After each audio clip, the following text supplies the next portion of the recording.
Hey guys, it's Chad. Welcome back to the Dorky and 40 channel. So a couple days ago, just kind of like I predicted, Betaflight 4 is now in release candidate, and it's pretty insane. You know, a couple weeks ago, we started hearing about this RPM filter, and it looks like they've actually added that in to the release candidate, and they're going to try to get that ready for Betaflight 4 release. They keep on updated targets and stuff like that. It's not a super intuitive process yet, but hey, it's coming. My words for the wise though is that yes, I think when you set up that stuff, it's going to probably be better than anything else that we have with Betaflight. I think Mark Spatz has proven that with his last video, you know, showing, you know, he likes to show the data and he likes to show the logs. I would like to where Josh Bardwell showed just the flight footage. I would like to see a combination of both. The other thing about Josh's footage is it looked, I don't know, it didn't look very crispy. I don't know what was going on with the compression and stuff like that on it. So I would like to have seen some higher frame rates so we can kind of see those small differences and try to kind of pick up on some nuances and everything like that.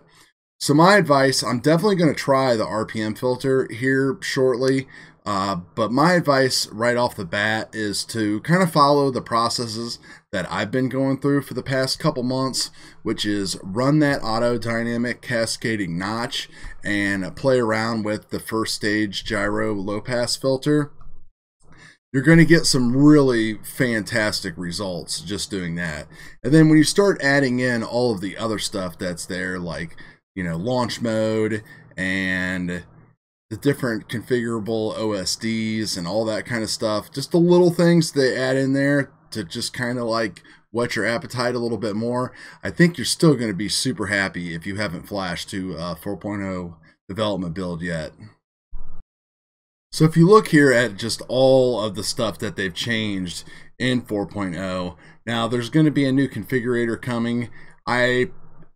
If you're not comfortable with doing any of this stuff and you haven't watched any videos, I think you might as well just wait a couple days or however long it says to get this configurator, because there's just no need to like put yourself through the hassle. I would wait for the new configurator, and that way you can just click on this stuff instead of going into CLI, which is a little bit complicated and it's kind of like annoying. Especially since it looks like there's been a lot of changes to some of the names and libraries and stuff inside the CLI itself. But other than that, you know, it's very interesting to see that the very first major feature that they're talking about adding is the real-time ESC filter, which basically is, you know, in my opinion, alpha beta right now, and they're taunting it as a major feature. The D-term management and D-term min is something that I need to do a video on. I have recently played around with those settings, and yeah, that really helps prop wash a lot. Somebody made a comment on one of my videos. I can't remember who it was. A couple of people actually said to adjust that feature. And, you know, it's what I get for not reading a lot into the stuff. But definitely, that's something that I'm going to show you guys that will definitely make things a little bit better.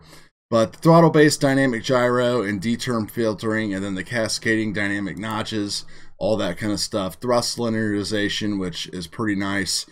You know, all this stuff really makes a big difference. So even if you want, even if you want to take a few minutes and just kind of watch one of my like quick and dirty setup videos, it doesn't take long to go into the CLI and just kind of enable the peak frequency for the low pass filter, and then you can just kind of enter that in there and get all the benefits of it.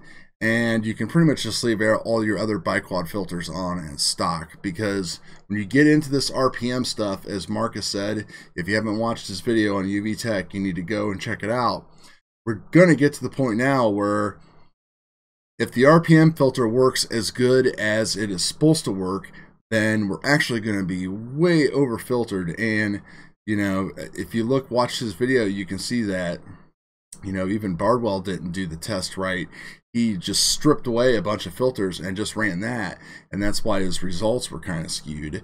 So what we'll be able to do is we'll be able to put like a filter on the gyro low pass, which is like your filters tab over on the left side, and then maybe put that as just like a PT1, which is less aggressive, and maybe kind of, you know, bump that and raise that around a little bit.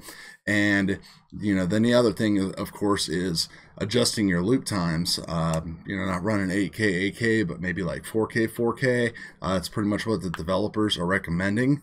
So there's a lot out there. I'm pretty surprised to see that they put that as a major improvement. And it kind of stinks that they don't have the 10.5 configurator ready for everybody.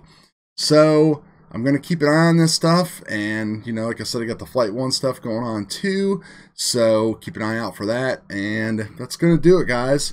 Enjoy. We will talk to you later.